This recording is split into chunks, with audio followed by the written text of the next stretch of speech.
Welcome, colleagues. Thanks for joining our session.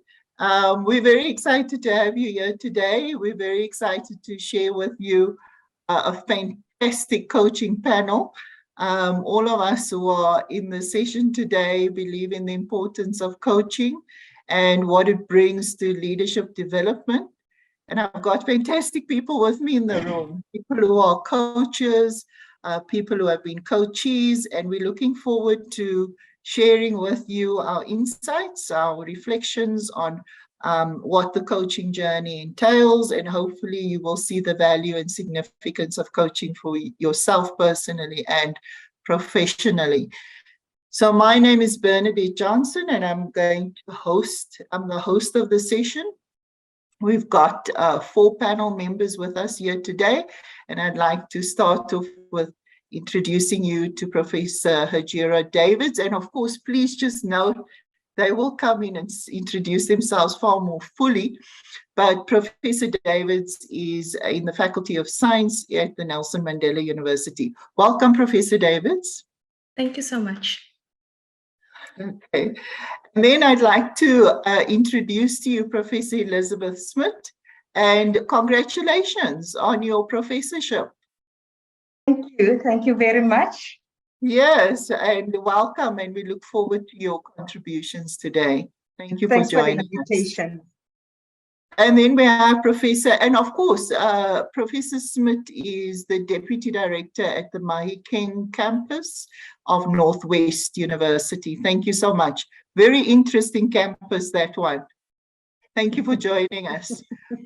Then we have Professor Antonia Wadley, and she is from Wits University in the Faculty of Health Sciences. Welcome, Tony. Thanks so much for having me. I'm looking forward to this. Fantastic. And then we have Brightness Mangolothi. Thank you so much for joining us, Brightness. Brightness is really providing a lot of leadership in the coaching space, in the Women in Leadership program. We're very excited because by now you would have learned something and heard lots about the Women in Leadership program. And from the earlier session on building a community of leaders, you would have heard something around the importance of leadership. So Brightness, you're the right person. You have a lot of oversight and a lot of expertise and understanding of coaching and the experiences that colleagues have gone through over the past 3 years. And so we look forward to hearing more from you around what people experience in the sector. Welcome, Brightness. And Brightness is the CEO of HERS SA. Thank you very much, Penny. I'm looking forward to the engagement. So Brightness is also known as the Bright One, very appropriately. Thanks, Brightness. So you will see very interesting colleagues, maybe not necessarily intentionally, but I'm quite excited. We're a group of women in the room talking about coaching. So that's going to be interesting in its own right. But that wasn't the initial intention. It is what it is. So we're looking forward to also hearing your comments and chats, and we will look forward to engaging with that as well. So colleagues, as we start this conversation, I'd like to invite each one of you, and perhaps we can start with Hajierah. Could we start with you? Just to share with us your thoughts and reflections on how we want to get to know you a little bit. So your experience, what from your experience brought you to coaching? Thank you so much, Bernie, for that. So I nominated myself for the Women in Leadership program. I like to step out of my comfort zone just to agitate myself a little bit. And when I saw the blurb or the briefing of the Women in Leadership program, I saw that it did contain coaching as one of its components. Now, in all honesty, I want to say straight out that I had my reservations about coaching at that point, because quite simply, I had done coaching before. And my previous experience was with a coach that didn't quite understand the environment that I work in. He was from industry. And so sometimes presented me with advice that just wasn't going to work in my working environment at all. And with the beginning of the sessions that I had with him, he presented me with a booklet that we needed to work through our sessions. And if the booklet was 20 pages long and I had 5 sessions, and so it was said that every day we were going to work through our 4 pages. And I really felt that this was a very generic approach that he was taking. I found it to be very impersonal, completely inflexible. And I always had the sense of frustration during these sessions, and I would leave the sessions feeling mentally drained. So, Bernie, when you introduced coaching during the WIL program, I was sitting back thinking, this is not going to work for me. You're saying there's 6 sessions. There's no way I'm going to survive 6 sessions. And I genuinely had my reservations. I thought I'm going to come out of these sessions feeling drained. I mean, I hate myself putting myself in this position because, nobody else did this to me but myself. So I thought, okay, I'm just going to see how this goes. Our first session was a meet and greet session. And straight off the bat, I must say, I felt quite comfortable speaking to Bernie, because Bernie was eventually my coach within the WIL program. And I did express my reservations to her so that she could just understand if there was any pullback from my side, where it was coming from. But then she created the space that allowed for openness. And that really decreased my resistance somewhat, because the approach that she described that we were going to take felt much more personal and very much more flexible. There wasn't this one stream that we were going to take. There was a book that needed to be filled out, and their outcome was that the book needed to be completed. So the first session set the tone for many, many discussions to follow. And a very safe space was created where I felt I was eventually being heard. And somebody was really, really taking note of what I was saying, listening to me, and even Bernie would take words out of what I was saying. And I think she knew that I was using particular words, and she actually picked up on that. But more importantly is that these coaching sessions, there was genuinely no judgment in any session whatsoever. And that really made me feel valued and energized every day. So you can't expect to do a coaching session and have the coach do all the work. You have to put the effort in. And it has to come from you, because what the coach is going to do is actually unlock your potential. It's going to help guide you to do this. So every session started off with the beginning of our journey, what the problem was, what the conundrum was, what the difficulty and issues I was facing were. And as the sessions progressed, you would always reflect on the start and where we had got to. And importantly, she would identify where the shifts had occurred. And I think this was quite important for me to hear, because where I maybe didn't think I was developing or advancing, Bernie would actually highlight this for me. And then jointly during that session, we would decide where this session was heading, which direction we were going to. So I was really pushed to explore my own thoughts and guided to how I would make things better for myself. So yeah, the emphasis was really on me and what I was comfortable with, and nothing was imposed on me whatsoever. The process is truly progressive, and one is able to really align your goals or your aims with different leadership skills.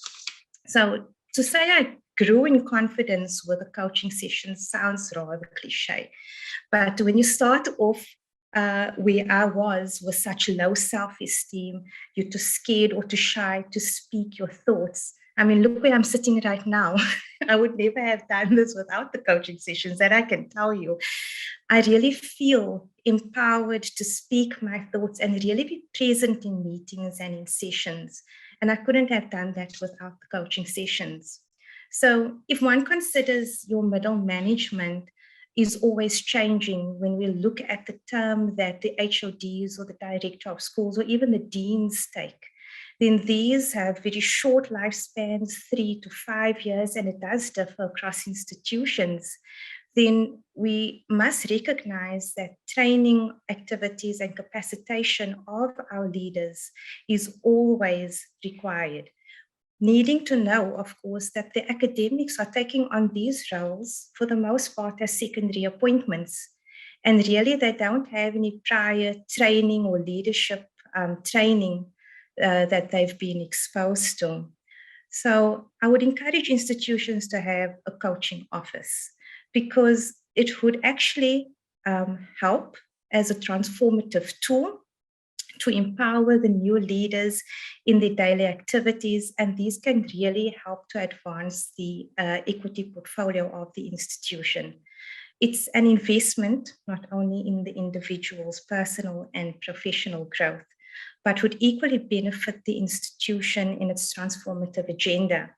So every institution should first and foremost have a brightness on board, because without brightness, and brightness is magic, and everybody's asked how brightness does this, because brightness was the one who partnered coach and coachee. And brightness quite simply said to us, it's me, that is what I do. And so you need this brightness, your bright field in your institution, because if you get your partnering wrong, then your coaching or coach experience is going to have a negative outcome at the end of the day, which is not what you want to go for. So I would really encourage all institutions to have a coaching office, but definitely have a brightness as well on board. Thank you so much.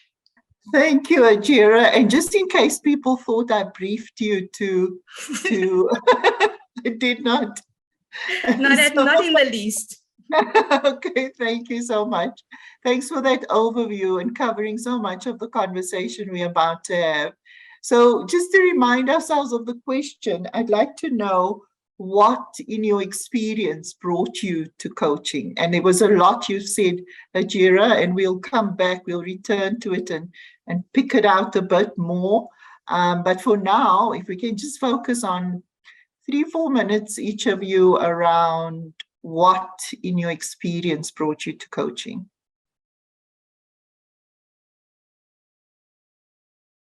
I should say who's next. Tony, do you come in? Thanks, Bernie, and thanks for starting us off, Hajierah. So I came by coaching by accident, a kind of a happy accident, actually, although I was not happy at the time. I was a burnt out lecturer. I was miserable. I was completely swamped with work. I had small children at home. It was just a really bad time. And I happened to be invited to a coaching course that was being run by our faculty. So perhaps we can talk about this program a bit later, but the head of HR had done a survey of all the staff and found out that the staff wanted counselling and coaching, and this was him dealing with the coaching bit. So I went off to this coaching course and absolutely loved it. I kind of remembered who I was on this program, and I loved the language we were using, which is kind of full of questions and possibilities. I loved the spaces that we were creating for each other, which, you know, were open and non-judgmental, and I was absolutely hooked. And even though I was new to coaching, I wasn't new to personal development work. So I'd done some therapy before for quite some time, and also been, you know, working on my self-awareness and shifting ways that I think and feel, you know, just to try and get different outcomes. And then here was this space and this activity that actually wants these skills. And so it felt like a really good fit. And I knew that this coaching was definitely for me. And so after that course, I went and kind of ended up doing my full professional training through UCT in integral coaching. And once that program had finished, I went to 50% time in physiology in my academic post so that I could take on more coaching work. And this was kind of in the middle of COVID. So it felt like a real jump into the unknown, but I felt so strongly that this is the work that I really wanted to do. And as luck would have it, we bumped into each other, Bernie, and you had the Carnegie program that needed a project manager and also somebody to coach. And so here came this beautiful opportunity for me to use my coaching skills. And so that's me and my intro to coaching. Thank you. And it's so interesting that in the Faculty of Health Sciences, there are all those opportunities and there are coaches. So we'll return back to that question in the context of organizational development. Agnes, would you like to come in? What brought you to coaching?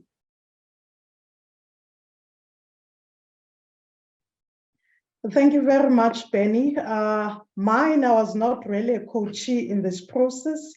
As the director/CEO of HESA, we were tasked to coordinate the HELM Women in Leadership Coaching. So ours was to coordinate the whole process, going as far as identifying coaches, matching the coaches with the coachees, and managing the whole process until the end of coaching. But profoundly for me, just some background, having been an academic, having also led in both private and public institutions, I think there is a need for coaching. And one thing that I've come to realize within the context of higher education, and the reason why certain people have a negative connotation on coaching, it's because only when things go wrong, then a coach becomes someone that is appointed to assist a leader. So it's more of a reactive approach more than a proactive approach. So I was very encouraged also from the HES context, which we also offer coaching, because we believe that we need to provide coaching, not only because there is a problem, but also to help that coachee to grow. And importantly for me, it's also contextualizing. I think when you get into leadership, there are different forms of leadership. Sometimes we think you are leading. You find that sometimes you're leading people within the department. And sometimes you're leading leaders.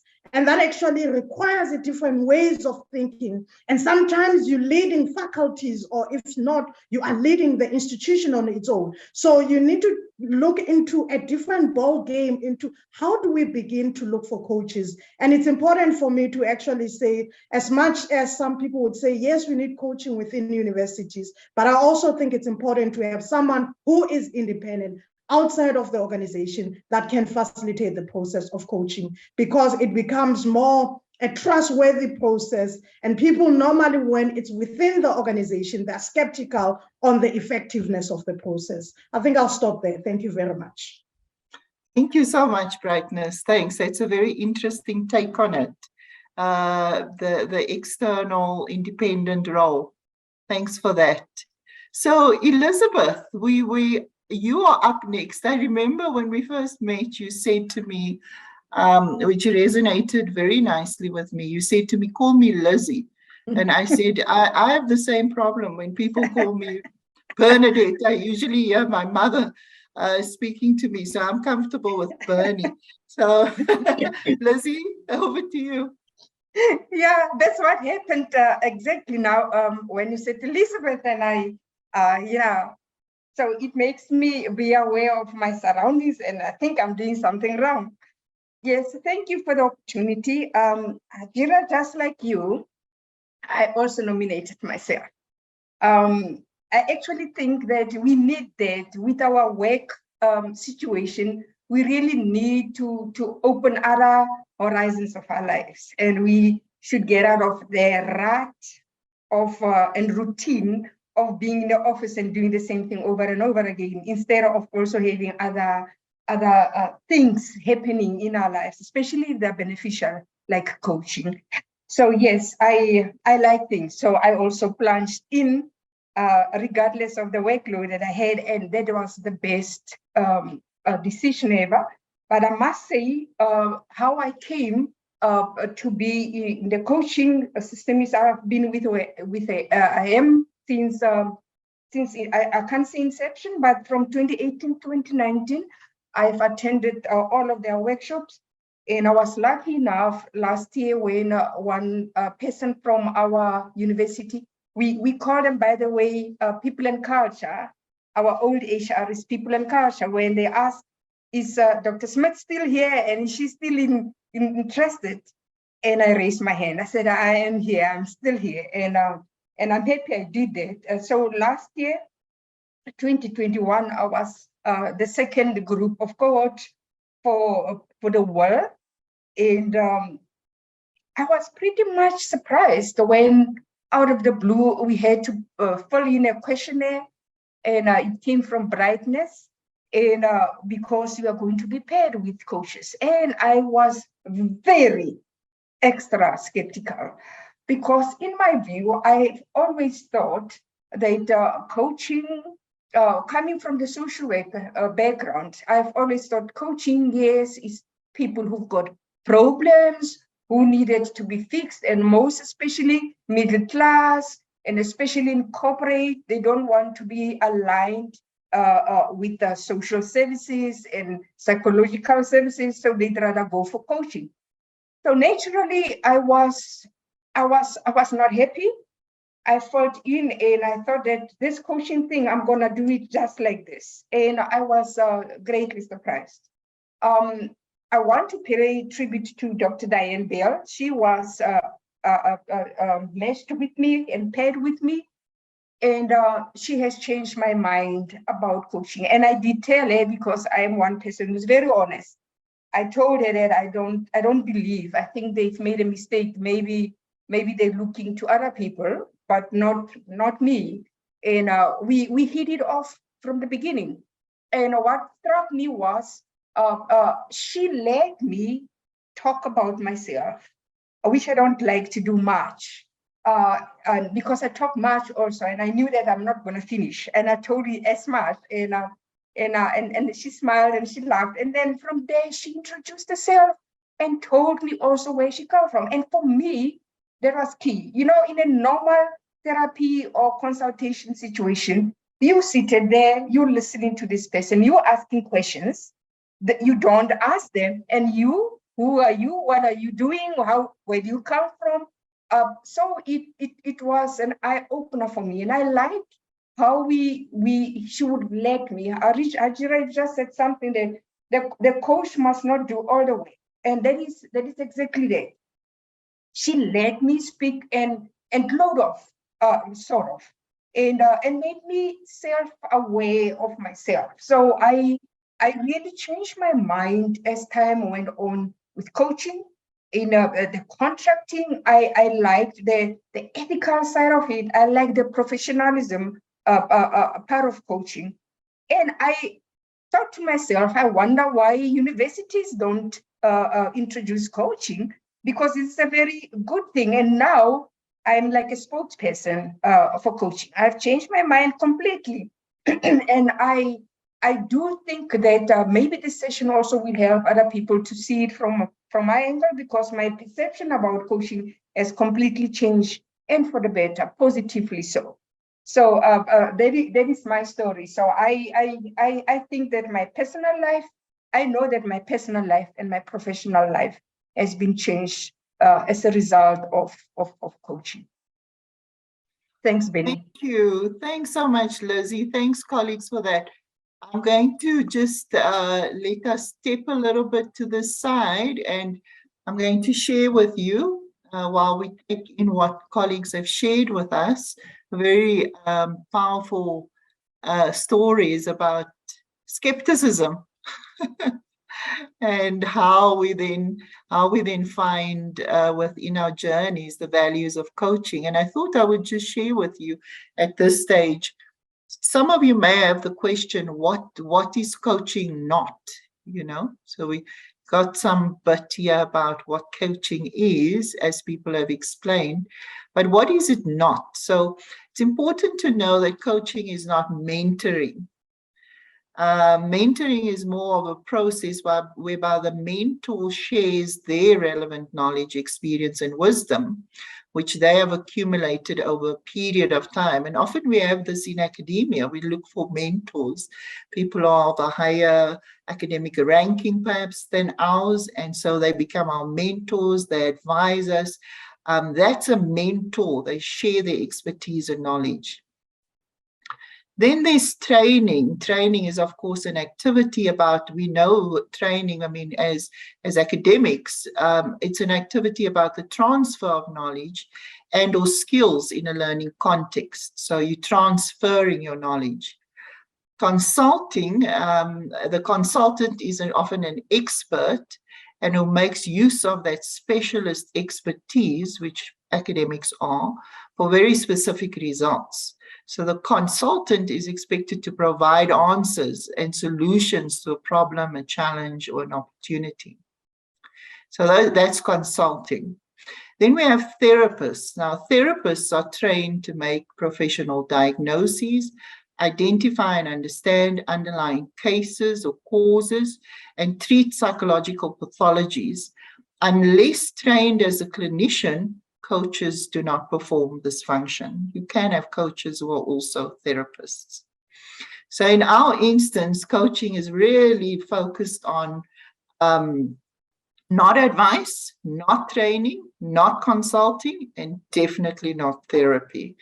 It's really far more focused on, I think, as colleagues have shared, on the individual, and it's around a process of posing questions, a methodology around posing questions in order to understand oneself better, but also to deepen that understanding. And hopefully that's really where we want to be, is to enable a transformation of the self. So that then brings me to a question, and thank you to Michelle who's helping us with the chat. I see there's a question in the chat, and colleagues, not to worry, I will return to your question soon. I just want us to reflect now. So if we say then, is this transformative personal journey, this is really where we want to go to as coaching. Could you share with us the benefits or value of coaching for your personal, and I want to say and or, so you can choose, professional development. And I want to tie this to as a leader, whether you see yourself in that role as a leader or not, that's up to you. So it's the benefits or value of coaching for your personal and or professional development as a leader. So, Tony, can I hear from you? Sure, Bernie, thanks. So maybe I can just list a couple of benefits that I found, and then maybe I can give an example, if that's okay. So I think for me, the coaching that I experienced, it was so powerful to have someone really see you, to see your value and to really see the potential in you. And having had somebody see that, I could start to kind of see it for myself too. And as part of my process, then I started to kind of build on the courage to actually be more of myself and less of some carbon copy of a successful academic that I had in my head that I'd been trying to be before. And I thought my value previously was all tied up in the number of papers I published and how many students I got through. And I wasn't actually playing to my strengths at all. And so in this process, I started to actually see where I brought value and therefore where I could be a leader. And so as part of that courage, I started to do it more, which meant saying yes to some things and no to other things. And that was a whole new experience. And so then I ended up doing work that I was actually aligned with. So it aligned with my values and it aligned with my heart and my intuition. And ironically, I'm now doing the work that is the most meaningful, and I probably am most successful now in terms of actually doing really good, meaningful work, and I think bringing value to others. And my example is, I just want to show you this picture behind you. I don't know if you can see, it's of a sea, and there's a diver behind and froth at the top there. And this is a painting I created. So integral coaching is a very creative style of coaching, and we use metaphor and narrative. And this was one that I created with a coach, and I was living into being a diver. I love diving.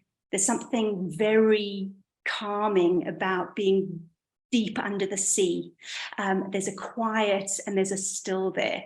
And up until then, I'd been kind of living in the froth. I'd been swept up with all the drama and everything that was going on, and it was making me quite reactive and tired. So I started living actually as this diver. And from that quiet and that still, and when I think about diving, it helps me find that place within myself where I can get quiet and I can get still, and I don't get so tired there. I make better decisions, and I think I hold better space for people, and that's the place I try and lead from. So that's, yeah, one of the benefits that I got from coaching. That is beautiful. Thanks, Tony. What a lovely analogy that you drew there. I really enjoyed that. And sure, I was also quite struck, and I think maybe this is a moment to share this with you. Thanks for this, Michelle. We have a comment from the floor. So lovely to hear all your stories. Each of you related a part of your story that very much resonated with my own. I hope that your stories encourage others to consider trying out coaching.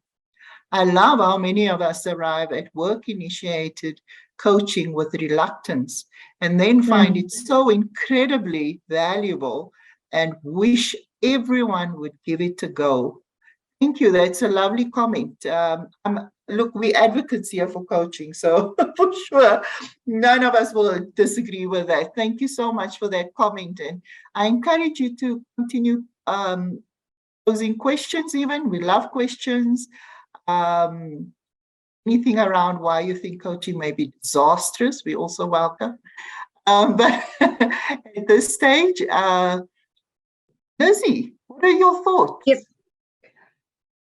Yeah, you know, I'm a very self-aware individual, but I want to give credit to coaching because it's sort of like personally reawakened that self-awareness that I had, and it was like it was in a lull. And you know, we all know ourselves, and sometimes not lacking confidence. We have that thing of keeping quiet to things that we see that we know they are wrong, and sometimes you want to keep the peace, and you go on and you go on. And as a leader, I don't think it's a good trait. You see, I believe in transparency. That's one thing that I wrote that the universities can also benefit from. So personally, I had that self-awareness that came back to me, and I also reimagined my self-worth, which it did not fade, but it's like I put it in the background also.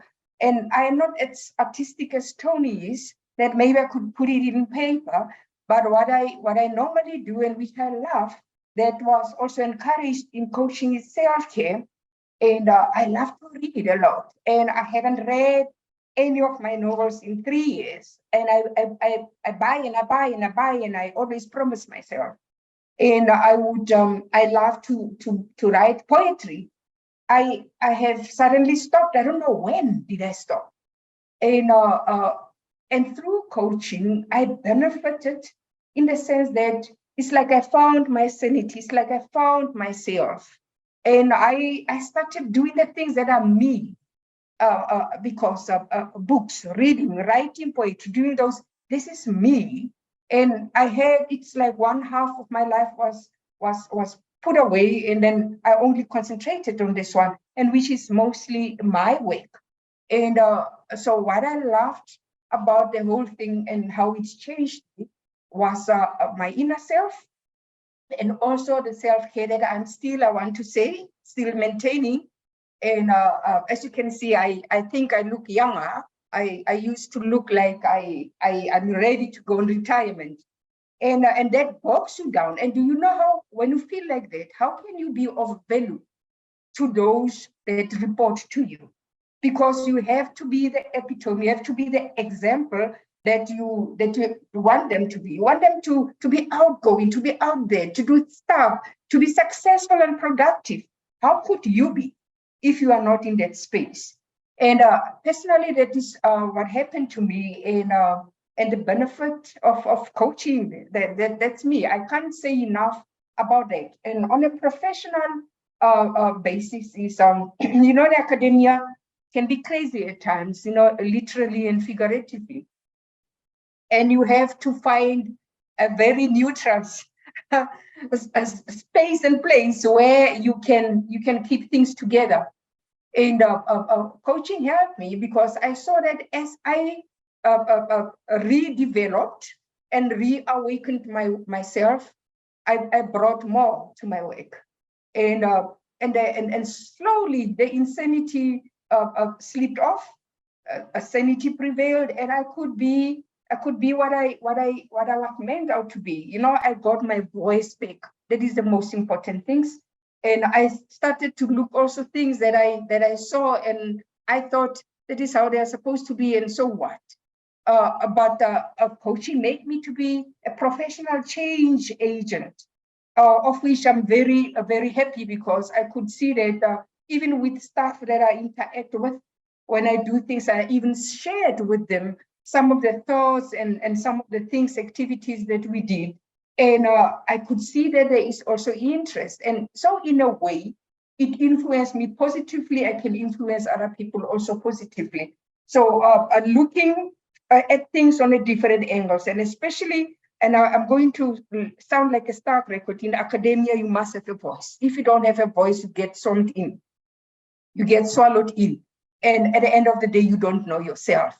You talk about publications, Tony. We immerse ourselves in because sometimes it's like you want to find a substitute and dull the other stuff that you feel that are not pleasant. And for me, it's like flying or fleeing away from the reality. Now you will put your energy, your time, and everything on publication, so you can go somewhere and say, you see, I am not as useless as I thought, or not worthy as I thought.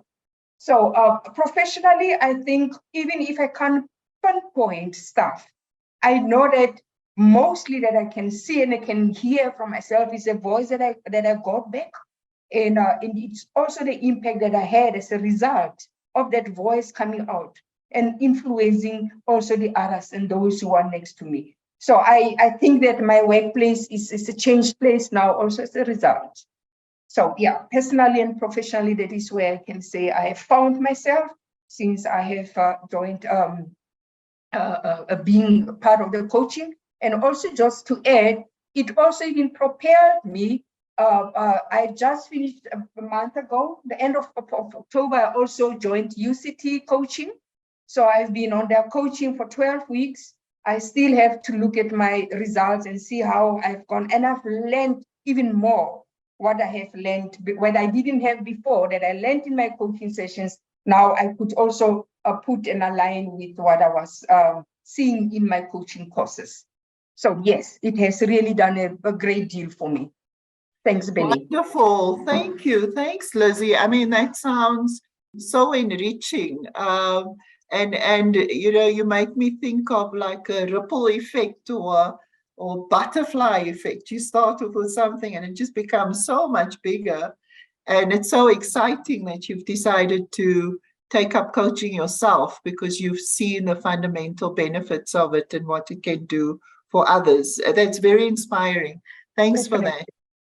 So Hajierah, I want to turn to you. You've shared with us a lot about the professional side as well, and you went into the organizational university, how coaching can benefit the university as well and leadership.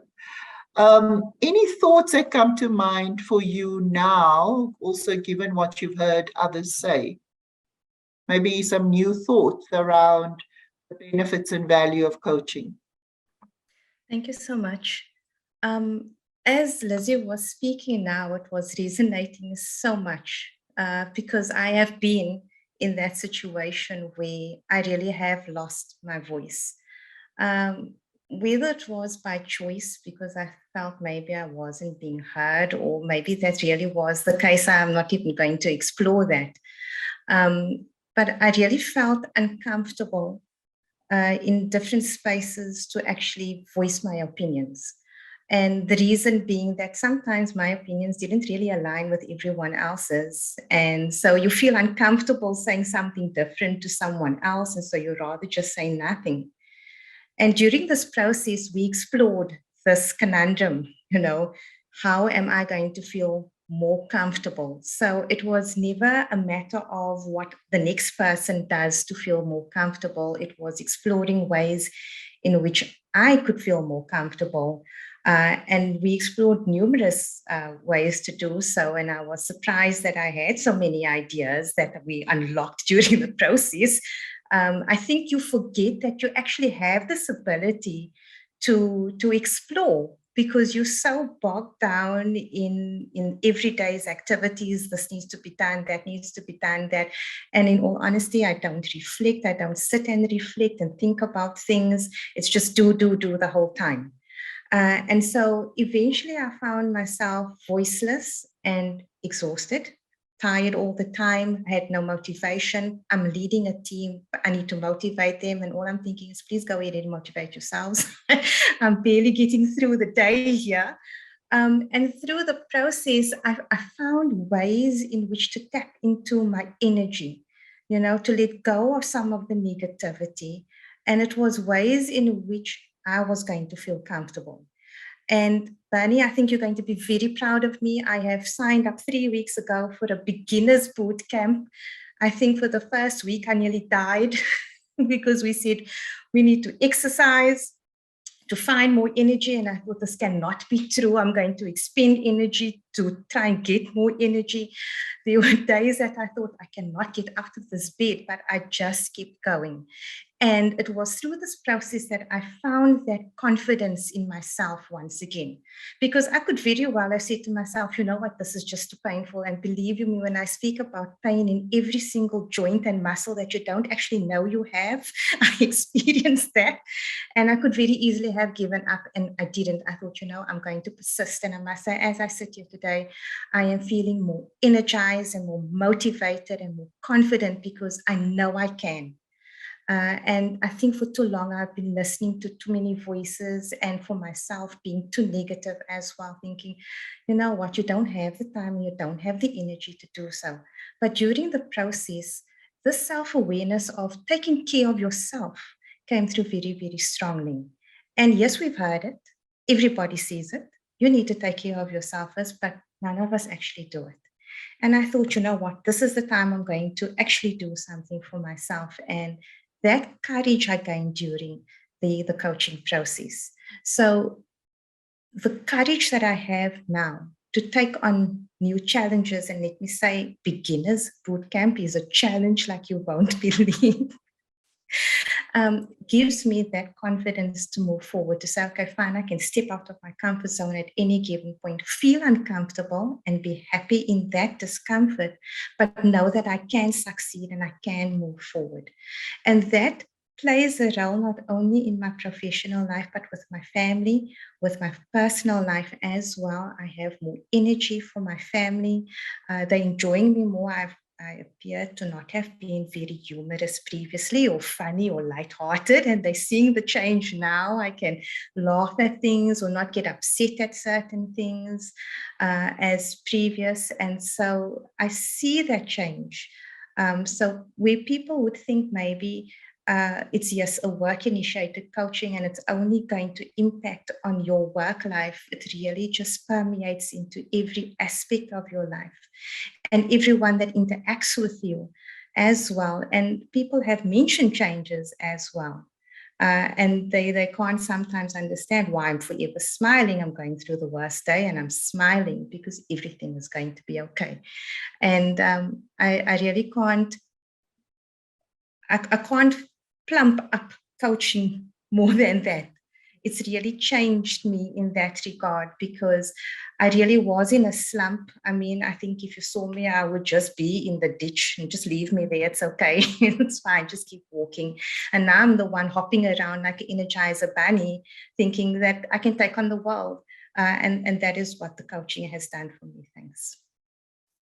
That's wonderful. Thank you so much. I mean, it's you know, what you're saying there just makes me think in the world in which we live, we need a lot of positivity. And it's wonderful to see from your experience that coaching actually allows you to transform yourself, takes you to a place where you can transform your outlook. Thanks for sharing that, Hajierah. And I am proud of you. I also want to join the boot camp. Sorry, Bernie, I just want to say, and this is what I've experienced in the coaching sessions, because I can say something as flat as I just have, and you will flower it up and make it sound so wow. I think that's a compliment, so thank you. No, definitely. So, Brightness, I want to hand over to you now, because I think you have the benefit of an overview within the program on women in leadership. And so you would have, through the evaluation by the participants, you would have gained an overview of the kind of benefits they have experienced on the program. So please share that with us. Thanks, Brightness. Thanks, Benny. I think maybe just to take a step backward, the first phase is when the coaches get a coaching questionnaire or what we call a pre-coaching questionnaire, and where they articulate what they want to achieve out of this coaching. And solely I have a privilege of going through these pre-coaching questionnaires and then analyzing and understanding what is it that they need, and then also now trying to dissect and identify who will be the best person who can actually work with this particular person. And it is very interesting how there's actually a shift between what they say they want to do and what they actually achieve at the end of the day. And it's always very fascinating for me when I write the report. In fact, I'm looking forward to writing my third report to actually say this is what is happening. But with that background in mind, I just want to say and use these following quotes and say, the first one, things fall apart when the center is not holding. So that is the first part. And the second one that I want to articulate is also to say, ships do not sink because of the water that surrounds them, but ships sink because of the water that comes inside of them. And to put into context, why am I using those two quotes? Profoundly, firstly, when women leaders get into a space of coaching, they normally identify things around them, what's not working in their leadership, their interaction, their engagement. Rarely do you find leaders who talks about them, the I. It's normally say it's divorced from the whole process. And it's very interesting, the final product where it gets into the I. Hence, I'm saying if the center is not holding, and hence also I'm very passionate on the issue of personal mastery, or what they call self-leadership, to say, if you don't master yourself, if you don't lead yourself, then it becomes a challenge to lead others. So in my analysis and also trying to identify the themes that come out as women go through the process of coaching. The first one, it's the issue of self-awareness. It's the I part. It's the part of authentic leadership, where women are saying, you know what, for the first time, I'm recentering myself, I'm restoring myself, I'm reimagining who I am. I'm actually reconnecting to who I am. And for me, that is very, very important. And then moving from there, you've spoken, Benny, about the ripple effect and the change model also that is used by the HELM to actually inform the whole process of the women in leadership.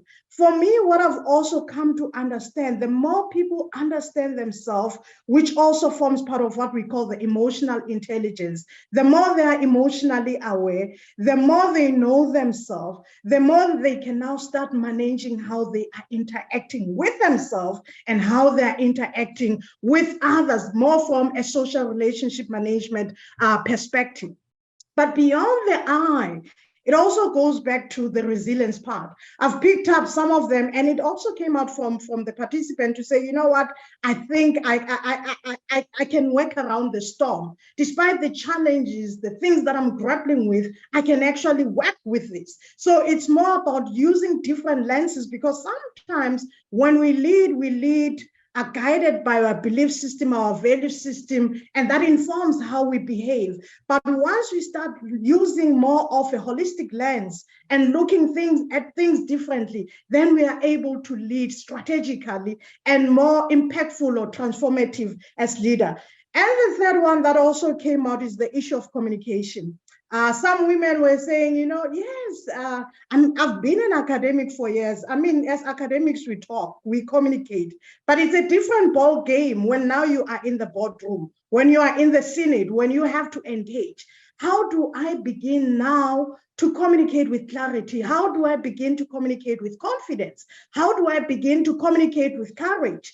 And another part that is coming up is owning my voice. How do I begin to own my voice as a leader? Because that is also important into how you lead others. But the last three, sorry,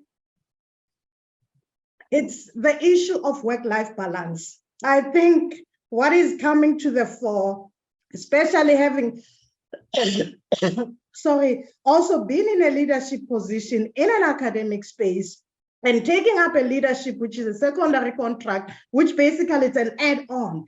And I think the previous speaker spoke about, we talk about glass ceiling, we talk about different forms of challenges that women find themselves in. But in this particular context, women are leading in a context where the resources are very much constrained in relation to what others have found themselves in. So you have to make things work. And you as you lead, you think about those you are leading, you think about work, and you think, you know what, I need to succeed. And somebody say you need to create the balance. And other researchers say you'll never get the balance. You just need to decide, when do you actually focus on the family? When do you focus on the work? So the work-life balance also comes in strongly. The issue of self-care, to say, yes, you are leading others, but how do you begin to care for yourself? Because as it was said also from the previous presentation, you cannot pour from the empty cup. So if you are empty, there is nothing that you're going to give to others. But it's also speak back the work-life balance, the issues of wellness, taking care of yourself, and holistically, not just wellness from the health perspective, financially and otherwise. And importantly, because now as women begin to own their space, to own their voice, there is an element of innovation. They're more driven. They want to do things. They want to make things happen. And for me, that has been a very exciting journey, because it comes to a conclusion to say, when we know ourselves better, we are able to lead others better. We are not easily affected by what others are saying, because we are deeply grounded in who we are. And that's what we call authentic leadership. And for me, it also goes back to say, how do I show up and how do I present myself confidently? Thank you very much, Benny. Thanks so much, Brightness. So we've got you mentioned the Brightness authenticity. We've got a lovely from the floor comment. Thank you for the authentic and learningful sharing. It's inspirational, with an exclamation mark at the end. Thanks for that comment. Thank you for those inspirational thoughts you've shared with us. I want us to now just shift our attention a little bit, and I want to invite, because we've been talking for a while, and I want us to now focus on you as the audience, as the participants or as the viewers. And what I'm going to do is, if you could just look at the furthest point in the room, I'd like to first distract you. And distract you by asking you to distract yourself. So look at the furthest point you can in the room. Try to empty out your mind from the discussion we've just had. And what I'm going to offer you is a 4-minute coaching session. I'd like you to experience coaching within 4 minutes. So what I'm going to ask you to do is, if you're comfortable doing this, you can either close your eyes, and I'm going to ask us to breathe together. I'm going to close my eyes. You're looking at me, so you can imagine how uncomfortable I am. No, I'm only joking. But you go ahead, do what you're comfortable with. Close your eyes. I'm going to close mine, and I'm going to ask you to breathe in and breathe out. Breathe in again. And breathe out slowly. So what I'd like us to do now is to you can open your eyes, bring your attention to yourself, no one else, only yourself. If you can, find yourself a pen and a piece of paper. I know these days we don't have paper. So, but if you can, reach out for a pen and a paper. This is for you. So these are going to be your thoughts. So I just want to give you a moment just to find a pen and a paper. And colleagues, you're welcome to do that for yourselves as well as we're doing this exercise. I'm going to apply the coaching methodology to us as a group. So imagine that you are on your own with me or a coach, and I'm going to ask you a line of questioning. And I'm going to ask you to use your pen and put your thoughts down on paper.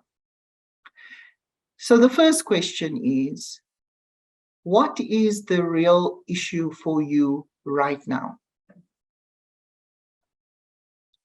What is that big issue, that issue in your mind for you right now?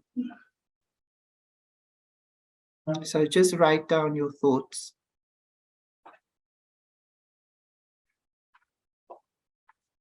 If you think of this issue, what is happening for you right now in terms of this issue?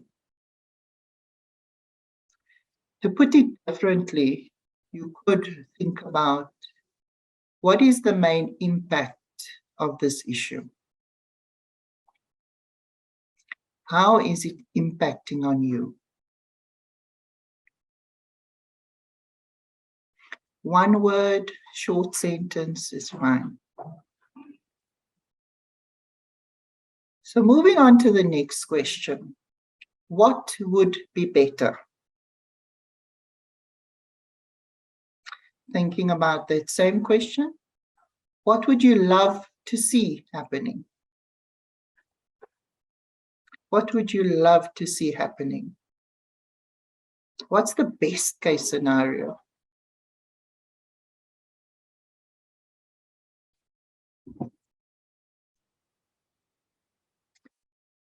What would make the biggest difference right now? So we think of it differently. What haven't you thought of? What haven't you thought of yet?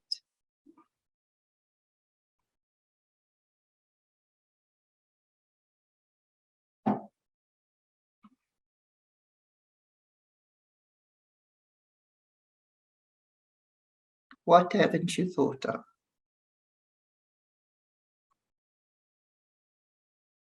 So what do you want to do about it? What would you like to commit to? What do you want to commit to?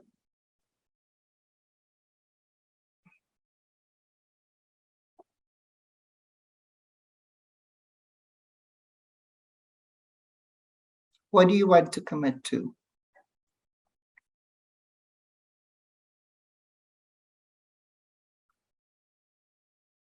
And lastly, within our 4 minutes, what are you seeing differently?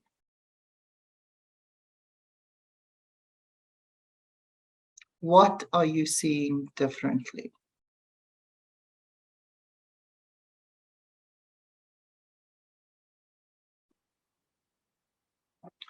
So you're welcome to put in the chat as you complete your thoughts, any thoughts you may have around as the viewers, as the audience. How did you feel as the model unfolded? Maybe a question to you. What came to mind that ignited your thinking?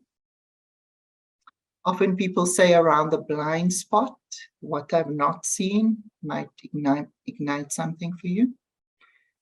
Given your experience, how do you think coaching could assist you? So those are questions which are just food for thought. You're welcome to post your thoughts and share those with us.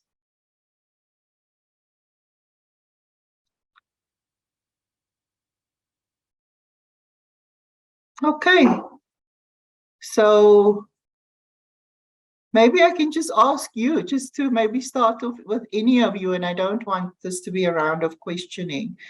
Maybe anyone just to share how they found that session, those 4 minutes.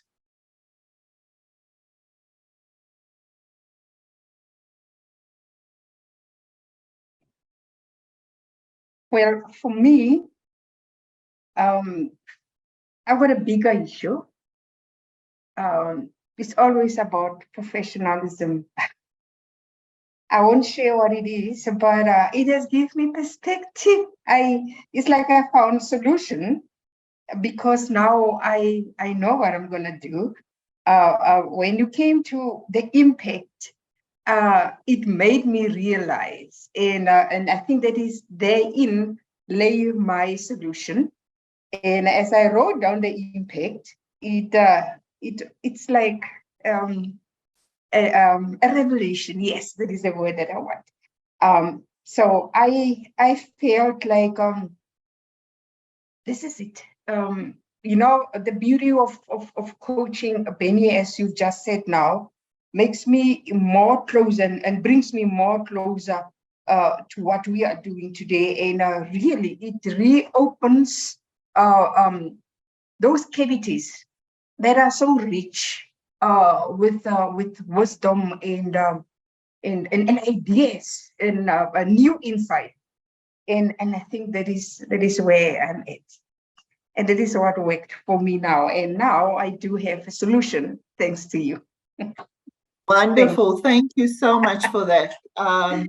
That's good news. And that was just in 4 minutes. So you can only but imagine what you can achieve within 6 sessions, 12 sessions, is so much more. So thank you for that. So now I would like us to shift our focus a bit and go into, we've spoken a lot about personal professional development. Now I'd like us to think about the university.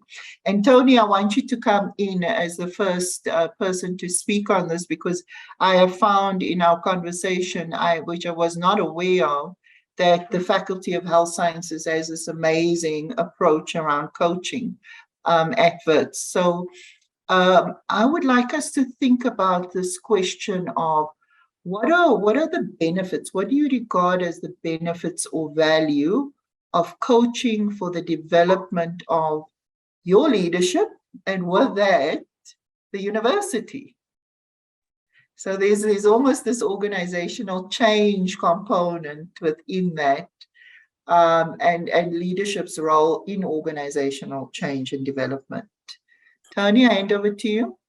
Thanks, Bernie. Yeah, so maybe I should just say that, so yeah, it was probably 4 or 5 years ago that I did this faculty course. So I actually checked in with the head of HR this week, and he said that in the last 3 years, well, sorry, I should say that they trained up 20 coaches. There are 17 left. And in the last 3 years, they've seen 120 staff members. So yeah, I think that's really exciting. And yeah, and I guess maybe we'll kind of come on to models and how we can put coaching into academia next. Yeah, I guess I'd been thinking about the benefits of coaching for the organization. So maybe I can kind of come at it from that angle. And I know we were talking about mental health the other day. And we were just saying that coaching is not therapy. Coaching is not for dealing with mental ill health. But I think it's fantastic for promoting mental health in academics, that actually having a space to pause, to slow down, to reflect, to be heard, and to kind of align yourself and to think about issues like we've been talking about, like self-care, is really important for kind of the well-being of staff. I think it's critical. And as I was thinking about the institution and benefits for it, I know you think about culture and kind of think about it from a macro perspective, and I guess I was thinking about it from a micro perspective. Maybe that's my physiology background. And we've been talking about the ripple effect. I mean, the phrase has come up multiple times already in this session. But I think we mustn't underestimate the ripple effect of coaching. And the example I wanted to bring for that was a coachee I had seen, and we were working on just actually how harsh his inner critic was. He was always gave himself such a hard time. And as we started to work on the capacity of just building a bit of distance between his inner critic and himself, just so that he could see it in action, start to make new choices, and just separate himself from it a bit, he started to be kinder to himself. And in being able to be kinder to himself and kind of bring in that pause, he noticed that he was actually less reactive and therefore being nicer to his postgrad students, the postdocs, his colleagues in the department. So you coach one person and actually it impacts multiple people's lives. And for me, that feels really important. So that's those were my ideas about just little things that people might not see about the benefits of coaching. I think that's a really good point to put it, to kind of flip it in that way and to say, to promote as part of promoting mental well-being, to promoting mental health. And then, I'm just thinking about the period of COVID and now, and kind of the anxiety, the uncertainty, the kind of finding our way, finding ourselves in different spaces, home, work, family, friends, and all that pressure. And then you can imagine how that comes to land on people. And so there's a ripple effect of, if we can be in a better space ourselves, we can impact on others. It speaks to me from a social justice point of view as well, actually. Because if you think of things like bullying, if you think of things like maybe developing a self-awareness before you say something, to some awareness around who you're speaking to, what you're saying, how that may be experienced by someone else, immediately starts to reshape your self-awareness and how you relate. So there's a lot in what you're saying that I think is been brought up for me. So thanks for that input, Tony. Can I add one more thing just in relation to that? Yeah. Because I think the other thing about coaching is it provides a space where somebody can be a mirror for you. And I don't know that this happens anywhere else, that actually, I think maybe in some instances, like, people don't know, because they don't have self-awareness or haven't built their self-awareness yet, they don't know how they come across to others. So their intentions might not be to bully or to be miserable. And actually the power of the coaching space is to be powerful as a coach, to go, gosh, do you know how you're coming across? I'm feeling really blah, blah, blah in this moment. and to create that revelation. So I think, yeah, coaching could be very powerful in that instance. I hadn't thought about it like that before, you know, the social justice. Yes, yeah. Yes. Now, this is why I'm attracted to coaching, is because of the social justice and, of course, the transformation. So it's deep, you know, it allows you to go deep in, and you can't speak about, my belief is you can't live transformation unless you are challenging yourself, you're disrupting yourself. You need to be comfortable with that if you're going to go about suggesting disruption to others. so it's quite fundamentally connected. Thanks for those thoughts, Tony. So anyone else can come in, really, just to share. No order, and when we finish, you just come in and come off mute. Let's have a bit of a flow. I'm actually going to put my camera off and see what happens if nobody chairs. What happens when nobody facilitates? It's amazing. It happens. So I hand over to you to have a conversation.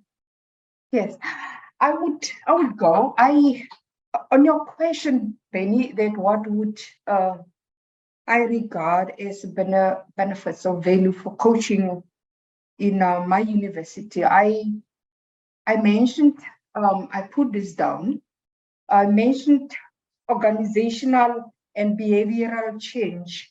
And I'm happy because I heard what's coming up as far as transformation is concerned. And this is what I'm hoping, that where there is organizational and behavioral change, then transformation will happen.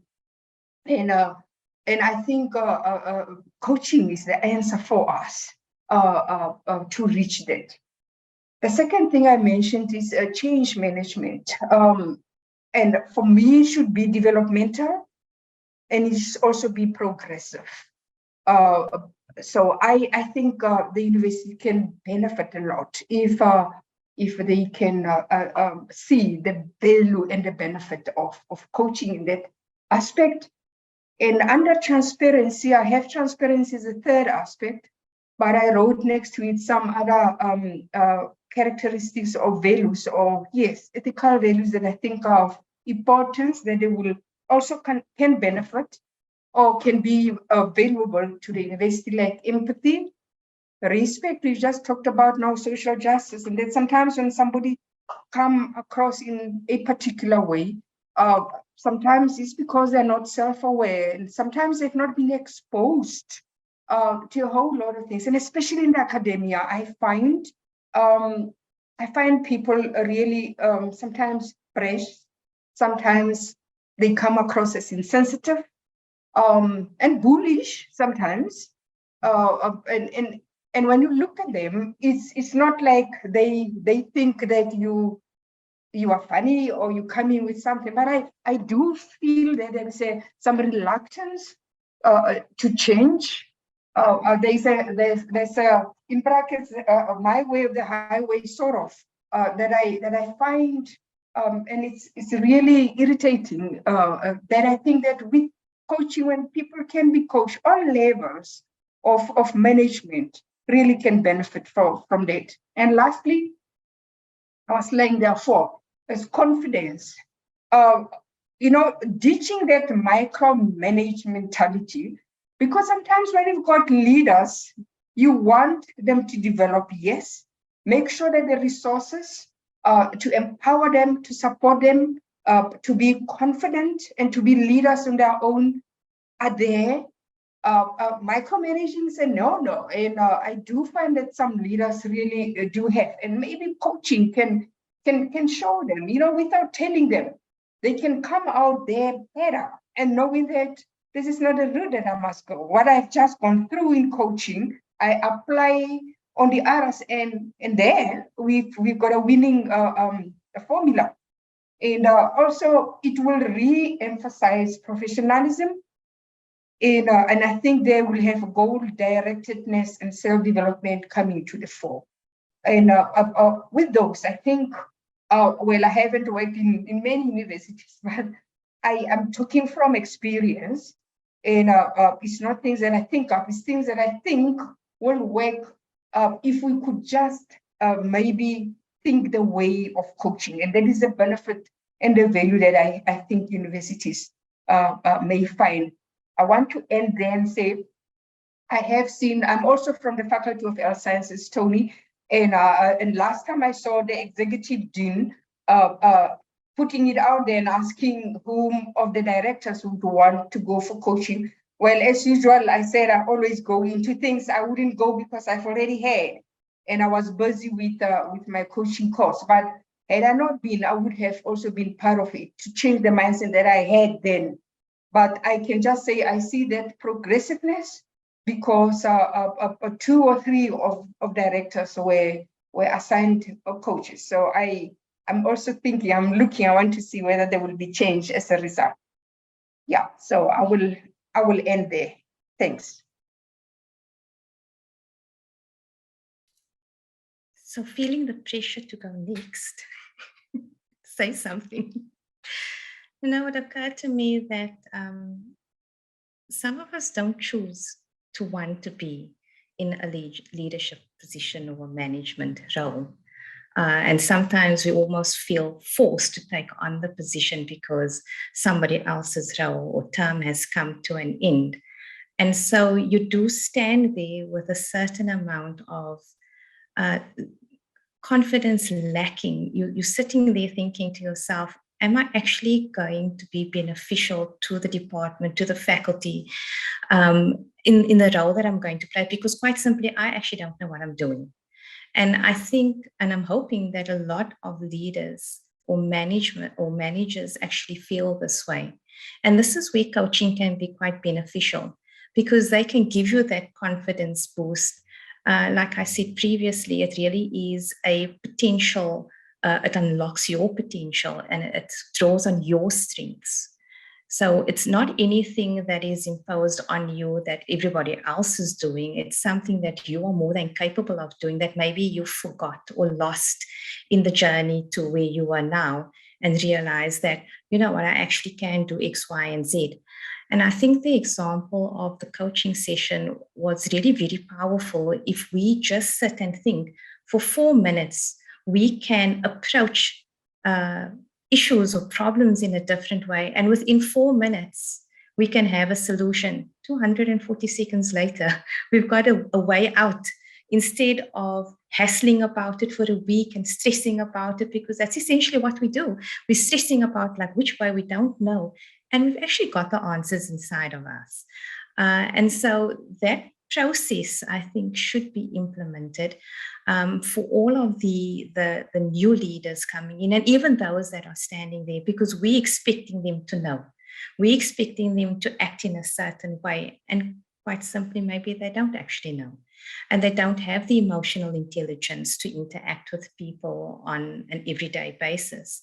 And they aren't aware of how they are coming across to us.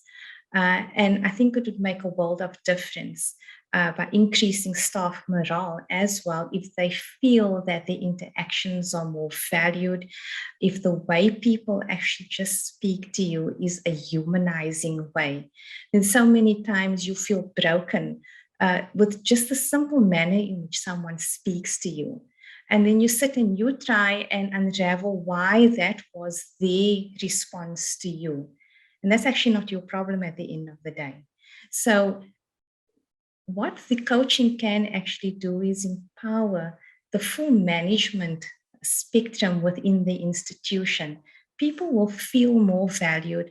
I think morale can actually increase in the institution.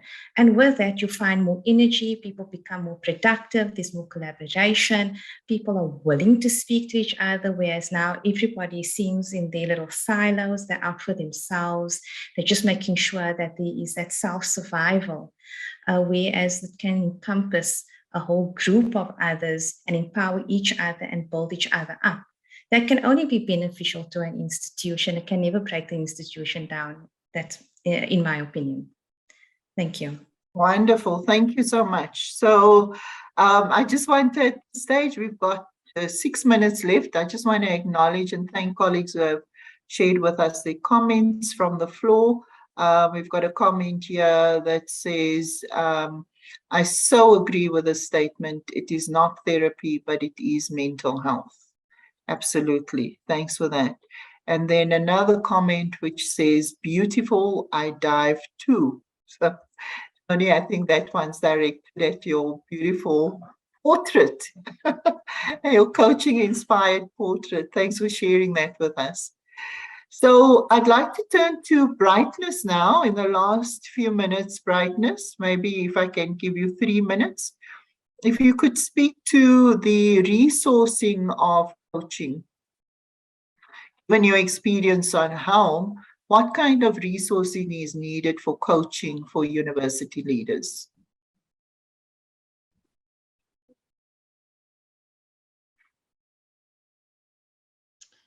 Thank you very much, Benny. I'm not sure if you can hear me. I have load shedding, so I have challenges with the network. So allow me to talk without my video on.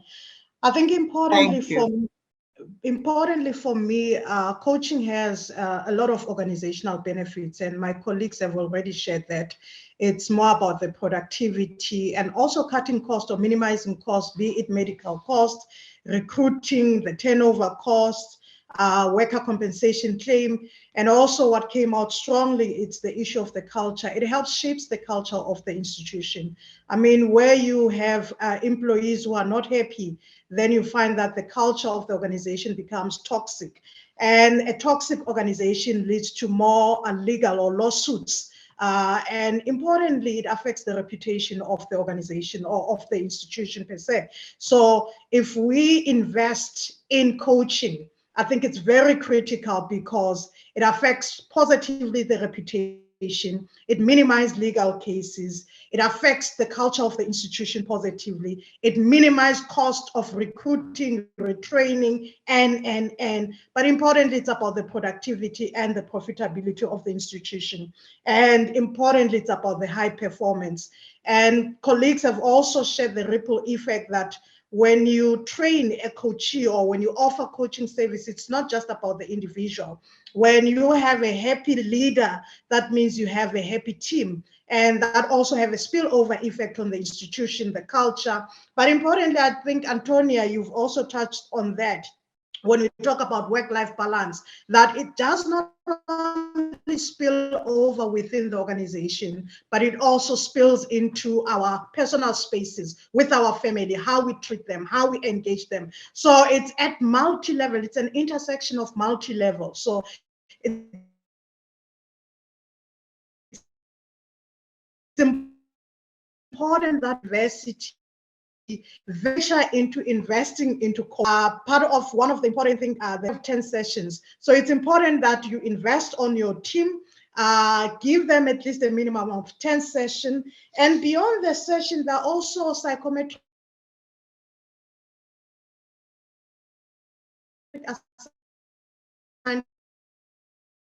to understand the person that you are coaching. So that too, the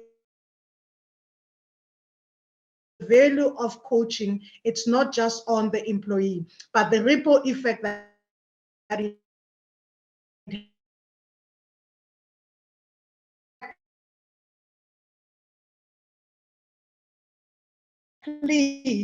to institutions to actually invest on their, I think that captures it.